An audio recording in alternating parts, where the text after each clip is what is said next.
Hi everyone, I'm Heather Poduska, star maker to entrepreneurs who want to find their authentic voice so they can command any stage. Welcome to Thrive, the show where I bring you tips, resources, and people to help you create a more abundant life and business. You're in for high value content coming to you from industry leaders who are growing their business, making an impact, and rocking their brands. My special guest today is Lise Gottlieb. Lise Gottlieb is known as the e-commerce queen of Denmark, and she's also the creator of Power E-com Formula.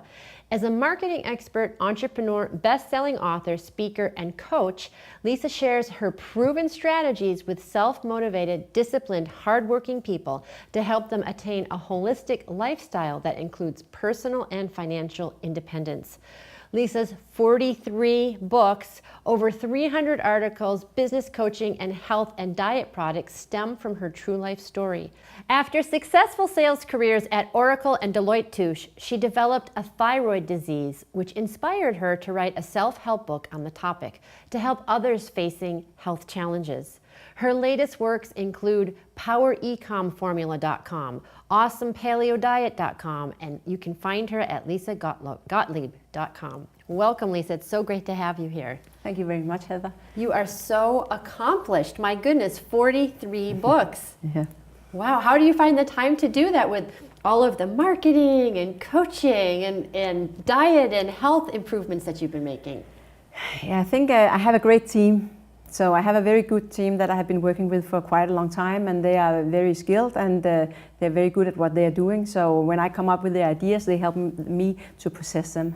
Oh, that's really important. Yeah. And is that something that you talk to other entrepreneurs about when they're building their businesses, the importance of team? Yes, it is. Yeah. Yes. And what do you tell them about teams? Like what kinds of things do they have to have in place around that? I think it's very important for the business owner that they are engaging with the team, and the team feel valued, and that they have responsibility, and they are really perceived as a competent resource. So that's really important for every human being to be valued and respected. And I think that is the most important for the leader to create a good team. Yeah, absolutely. And the team has to support the leader so they can do the good work to get their genius out there to really be the leader that can then lead the team. So it really is this collaboration. Yeah. Yeah. So you're a marketing expert. Tell me what kinds of clients that you work with and the kind of work that you do with them. I work with two types of clients. Or I would say in general, my clients are typical entrepreneurs or small businesses. But some of them are new business owners that start up an online business and really cannot make the money. They heard all about that this is how you make money online, and they set up something, they invest in building a business or setting up a store, but they cannot produce any profit. So I help them to leverage the investment they already have done in that business and make it to something that can produce a profit so that they actually can make a living out of it. And the other kind of customers I have are existing physical businesses that doesn't have a really good presence online. So I help them to benefit from the online technology we have that can actually give them leads and make sales for them in a way that they're not used to do. So let's talk about the first group, because you said these are people who've already invested in the internet. And of course, entrepreneurs are told all the time, get online, get online, get online. And there are so many things you can do online. There's social media, and there's sales funnels, and there's Facebook ads. So how do you help people navigate that barrage of information so that they know where to spend their time and energy? The first thing is that I try to teach them is focus. They need to focus. They need to find out what is their expertise, what kind of product will be the one that they will have their focus on. And when we have decided on that, then we will know what market we will be looking after. And then we can find our ideal client. And this is actually what I do in this Power E-com Formula, because the Power E-com Formula have three components. It is to create the power product, and to create that power shop that they can sell it from, and to find the power market that actually will buy this power product. So when these three components are in place, then they can make a profitable business. So I do not tell them to spread themselves thin all over the internet and do all kinds of social media and things. I actually tell them to do paid advertising. Oh, okay. And for that I use Facebook marketing, because that is just amazing what they can do with this marketing tool. Yeah. So instead of just seeing as some kind of a social connection thing for them and their friends, then they can see it as the best marketing tool ever. Yeah, I think there's some misconceptions about Facebook that it's just for, social parts, but also I've heard a lot of people saying, oh, nobody really buys from Facebook. It's kind of come and gone, its time is over, but that's not true. No, that's definitely not true. And Facebook makes a lot of money from this marketing machine, that you can see that on the stock market. Yeah. So it's absolutely a very, very powerful business. And as an entrepreneur, you can benefit from that. Yeah. So when I was in the beginning of business, we didn't have Facebook. So we have cold calling, and we have the yellow pages and so on. And that is over with Facebook. You can sit down, you can sit in front of your computer and say, I want this kind of client, I want this gender, I want this age, I want this income, I want this location, I want them to love pets or whatever. You can find all the interests, and you can just dig, and you can continue digging. And the more you dig, the cheaper your leads become. So the more knowledge you have about your group, the more cheap leads you will get. And of course that have a big influence on the outcome, on your profit. So I would highly recommend any business to use Facebook, because there's 2 billion people in Facebook today. So I would be very surprised if their leads is not in that group. Absolutely. I want to ask you a question about this, because I know a lot of entrepreneurs who've spent a lot of money on Facebook ads and haven't had great results. So is it something that the average person, average entrepreneur should be doing themselves, or do you think it's better to hire someone to do your ads for you? I think it's very wise to have a little knowledge about it, because you need to understand any task in your business is your responsibility by the end of the day. And if you want to outsource something, you also need to understand what you are outsourcing. Yes. So I think that a basic level you should be able to do yourself. But there are, as an entrepreneur, I think it's very important that you have some mentors, some coaches, somebody who can teach you the stuff you do not know how to do, and they can maybe also advise you how to solve it. So you can remove some of all these daily transactional tasks from yourself and be the business owner that actually work on their business. Yes. So I will say a minimum of knowledge is wise. But to do everything yourself is not what I will recommend. Yeah, and also you want to be spending time, like you said, doing your zone of genius. Yeah. Like, my time is not best spent figuring out pixels. No. So, but I do need to know about Facebook ads. Yeah. So I totally agree with that. Yeah. Now, you said have the power product. Yeah. And the power audience, and in the middle is the power shop. What is the power shop? Say a little bit more about that. Yeah, that is actually where, when you send your leads to your website of some kind, this is the shop. Oh, okay. So it's whether you have a big shop where you're selling actually physical products and a ton of things to choose between, or if it's just maybe a sales page where you just have one simple offer, which I recommend very often. So that is a shop. That is where they can press a button and say buy now in some kind of way. And if they don't buy now, there should be some other way that they can pick the information, give them something so they can at least collect that lead. Yes. So that's the power marketing, or the power product. Yeah. And around the power product, do you, like a lot of entrepreneurs have many different products. They might have different coaching programs. They might have different online programs and courses. And brick and mortar is going to have more than one product. Yeah. What are the indicators of what is your power product? I will say that if you are selling physical goods online, I will teach them how to do analysis and find out what products are the best selling products online.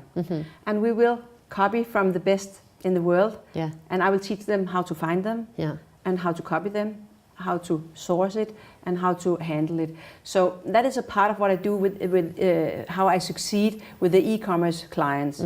But if we talk about a client or customer with who are selling services, I will help them to bundle these into some more simple packages, so the customers doesn't get confused.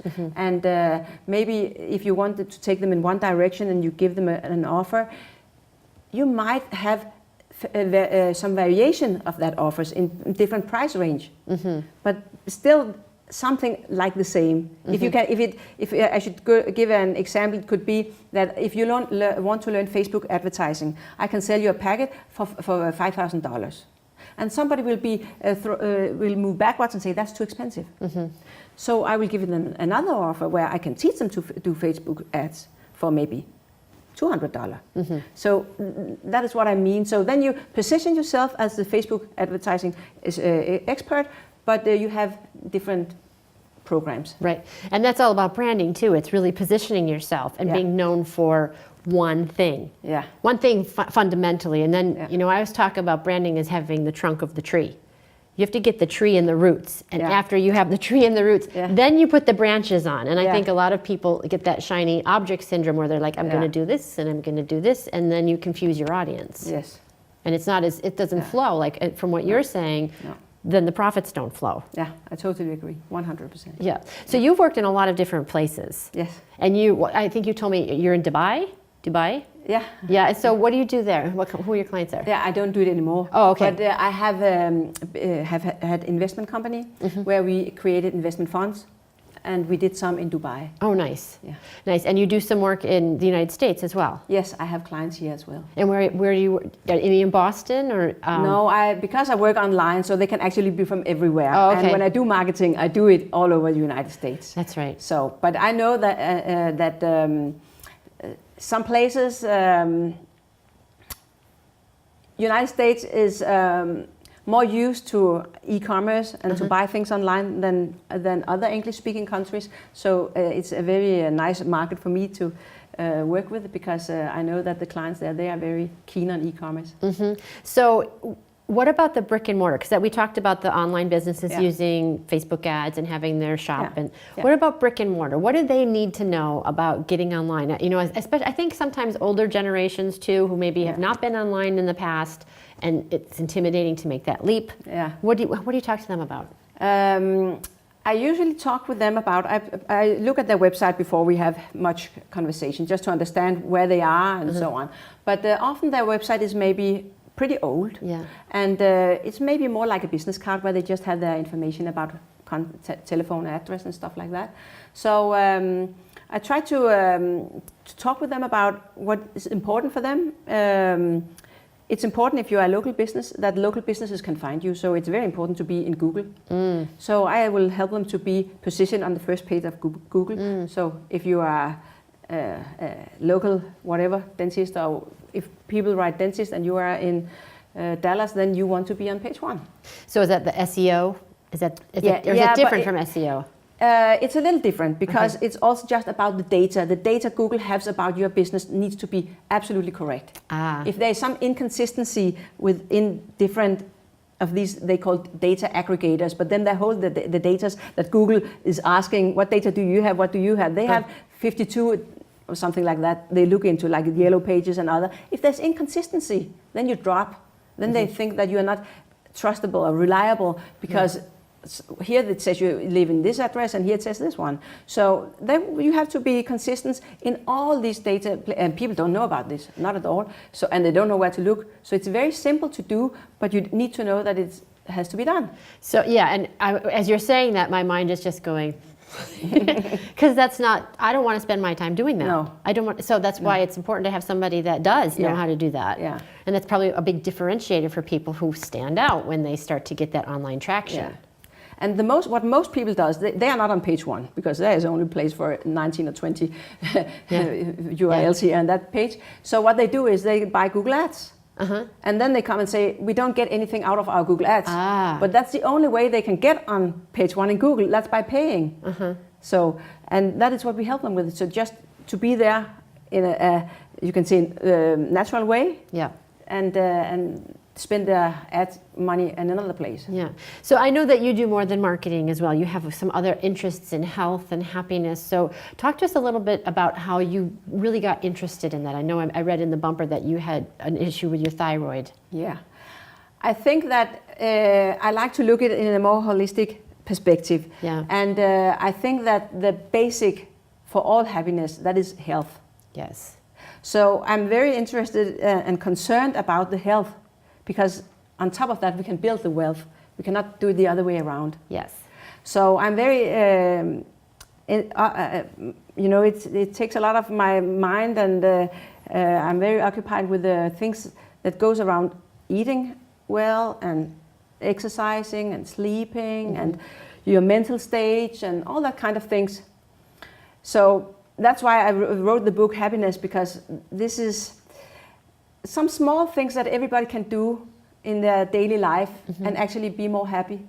And if you're more happy, you send out better vibes, and you get better vibes back, and the world becomes a better place. So what are like 1 or 2 tips you can give us to improve our happiness? Smile. Well, there you go. Done. Check. Yeah, it's so easy. Yeah. Yeah, and it's also very easy. Another thing is think good thoughts about yourself. And if that is difficult, then there's always somebody that admires you. It can be your family, your friends, or somebody, but they think that you are very special and you can do special things, and they're not surprised when you come and tell them that I have done this or that. Yeah. You should sometimes try and switch and become that person, and try to see how do they see you. And then suddenly you get this impression, okay, they will not be surprised because I could do this. And that confidence that other people have in you, that you can try to put into yourself. Yeah, sort of like borrowed benefits, right? Yeah. Yeah, I like that. And one of the things that I've learned to do is that I used to wake up, and sometimes still do, wake up kind of down. Like my eyes would open, and I'd be like just not happy right when I woke up. And it took me a while to figure this out, but it's the action. And I read this recently where you play the movie in your head of what you want your day to be like, and then you pick the first action that you're going to take to make that vision come true. Okay. And that action, even thinking about that action, is really empowering. Yeah. And it sends like that little burst of excitement. So I think I agree with what you're saying, that they are things that you do to work on being happy. Yeah. Doesn't just happen. Like some people have different happiness set points. Yeah. But it's something that we have to cultivate. Yeah, it is. Yeah. And of course the environment is super important. If you are with people that actually depresses you, maybe you're not aware of it, but if they always talk badly about others, or have are nervous about the future and so on, it influences you. Yeah.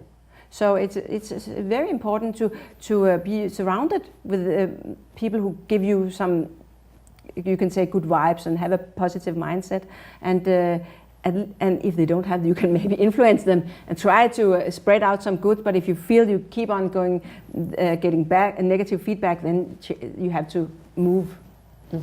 And you and I were just at this Harvard event where you were speaking on stage at Harvard, and there were leaders from all over the world. You came from Denmark to Boston, and there were people from Mexico and Singapore, and the room was filled with people who were successful, who were positive. And I left that event like high as a kite, because I felt so inspired and so motivated, and the good energy. And I think that's something, well, I want your opinion on it, but I think a lot of entrepreneurs feel isolated. Yeah. Because they're working at home in front of their computer. Yeah. And they're not surrounded by other people. Yeah. I agree. To be an entrepreneur is a lonely ride much of the time. So it's very important to have a very good network, to have mentors, have partners, have coaches, have people who inspires you, and who maybe are a little ahead of you, so you have something you can look up to. Right. So for me, I always look at people who are ahead of me and see if I can model them and get inspiration from them. And I like to be around them and learn from them and network with them. It gives me a lot of fuel. Yeah, well, what did they say? Your net worth is as good as your network? Yeah. Right? Yeah. And I think that's true for your happiness too. Yeah. And what's the point? I mean, what's the point of doing all those things if you're not happy? Yeah. So I think that they go hand in hand. Yeah. Yeah. So what is your next big project? I know that you've got a new thing on the horizon. Yeah, I have this is actually a little serious. So the first book was about health, and this one here is about happiness. Yes. And the next one is about financial. So the next book is about how to pick the low-hanging fruit or how to increase profit in business. Nice. So it's actually not for a totally startup, but it's the idea about if you have some business, then how can you leverage that one? Yeah, yeah, and I love that it's about low-hanging fruit too, because I think sometimes entrepreneurs are racking their brains, like, what's the next big thing that I can do? Yeah. And there's profit sitting right in front of them that they're not taking advantage of. Yeah. And you must remember, we are entrepreneurs, so we love to run for the new things all the time. Yeah. And that is, that's our problem, that we have to be everywhere and try so many things. So that's what we have to work with, all of us entrepreneurs, to be focused and actually take that low-hanging fruit.